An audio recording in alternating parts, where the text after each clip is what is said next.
Hello అండి. నమస్తే. Welcome to my channel Renuka Harini. అందరూ ఎలా ఉన్నారు? నేనైతే చాలా బాగున్నానండి. ఇవాళ బీరకాయతో పచ్చడి చేసేస్తున్నాను. మరి బీరకాయ పచ్చడి ప్రాసెస్లోకి వెళ్ళిపోదామా? మరి దానికోసం కావాల్సిన పదార్థాలు ఏంటో చూసేయండి. దానికోసం అయితే ఎండుమిర్చి, టొమాటో, కొద్దిగా ధనియాలు, జీలకర్ర, మెంతులు, మినప్పప్పు, తెల్లపాయలు, ఇంకా చింతపండు, ఇక మన లాస్ట్ ఇంగ్రీడియంట్, మెయిన్ ఇంగ్రీడియంట్ బీరకాయని తీసుకున్నాను. నేను పీల్ చేసి పెట్టుకున్నాను. మీరైతే పీల్ చేయాల్సిన అవసరం లేదండి. తొక్క మందంగా ఉండడం వల్ల నేను పీల్ చేసి పెట్టుకున్నాను. ఇక మనం స్టవ్ మీద ప్యాన్ పెట్టేసుకొని అందులో కొద్దిగా ఆయిల్ వేసుకొని మనం తీసి పెట్టుకున్న ఎండుమిర్చిని దీంట్లో వేసేసి నిదానంగా వేపుకోండి. ఇవి ఒక 10 తీసుకున్నాను నేను. ఇక లాస్ట్గా ధనియాలు, జీలకర్ర, మెంతులు, ఇంకా మినపప్పు ఇవన్నీ వేసేసి చక్కగా లో ఫ్లేమ్లో మనం చక్కగా వేపుకోవాలి. లాస్ట్గా చింతపండు వేసేసుకొని దీన్ని వేరే ప్లేట్లోకి కన్వర్ట్ చేసేసుకోవడమే. ఇక అదే ప్యాన్లో కొద్దిగా ఆయిల్ వేసుకొని మనం కట్ చేసి పెట్టుకున్న టొమాటోలు దీంట్లో వేసుకోవాలి. టొమాటోస్ మనకి ఆప్షనల్ అండి. ఇష్టం ఉన్నవాళ్ళు వేసుకోండి, లేదంటే అసలు అవసరం లేదు. టొమాటో వేయకపోయినా కూడా చాలా బాగుంటుంది. టొమాటో కొద్దిగా మగ్గాక అందులో మనం కట్ చేసుకున్న బీరకాయ ముక్కల్ని వేసేసి కాసేపు మగ్గనిద్దాము. మూత పెట్టేసి కొద్దిగా మగ్గనిస్తే సరిపోతుంది. ఇందులో కొద్దిగా సాల్ట్ ఇంకా పసుపుని యాడ్ చేసుకోండి.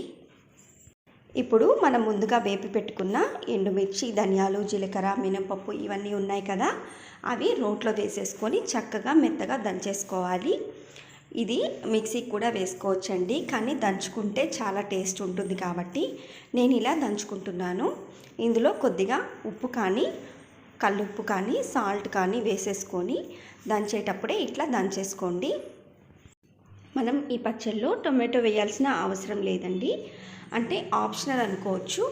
టొమాటో వేయకపోయినా కూడా చాలా టేస్టీగా ఉంటుంది. ఇక చింతపండును కూడా వేసేసి దీన్ని బాగా దంచేసుకోవాలి. లాస్ట్గా మనం బీరకాయని ఇంకా టొమాటోని మగ్గించుకున్నాం కదా, దాన్ని వేసేసి కచ్చా పచ్చాగా కొద్దిగా అలా దంచుకోవాలన్నమాట. మనం మెత్తగా దంచేసామంటే అది టేస్ట్ ఉండదు.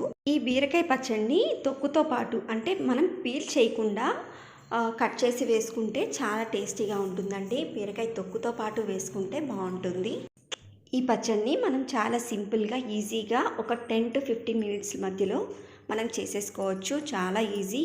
ఏ కర్రీస్ లేకపోయినా ఈ పచ్చడి వేసుకొని తింటే చాలా టేస్టీగా ఉంటుంది. దీన్ని ఇంకా పోపు పెట్టాల్సిన అవసరమే లేదండి. ఆఖరిగా తెల్లపాయలు వేసుకొని కచ్చా పచ్చగా దంచేసుకోవడమే. ఇక ఈ పచ్చడి అయితే మనకి రైస్లోకి చాలా టేస్టీగా ఉంటుందండి. ఇది కచ్చా పచ్చగానే దంచుకోవాలి. తర్వాత మనం దీన్ని బౌల్లోకి ట్రాన్స్ఫర్ చేసేసుకుందాము. చూస్తున్నారా, ఇలా బీరకాయలు మనకి తింటున్నప్పుడు మనకి తగులుతూ ఉండాలి. మరీ మెత్తగా దంచేసామంటే అంత టేస్టీగా ఉండదు. కొంచెం కచ్చా పచ్చగా దంచుకుంటే టేస్ట్ బాగుంటుంది. మరి ఈ బీరకాయ పచ్చడిని మీరు కూడా ఒకసారి ట్రై చేసి ఎలా వచ్చిందో నాకు కామెంట్ చేయండి.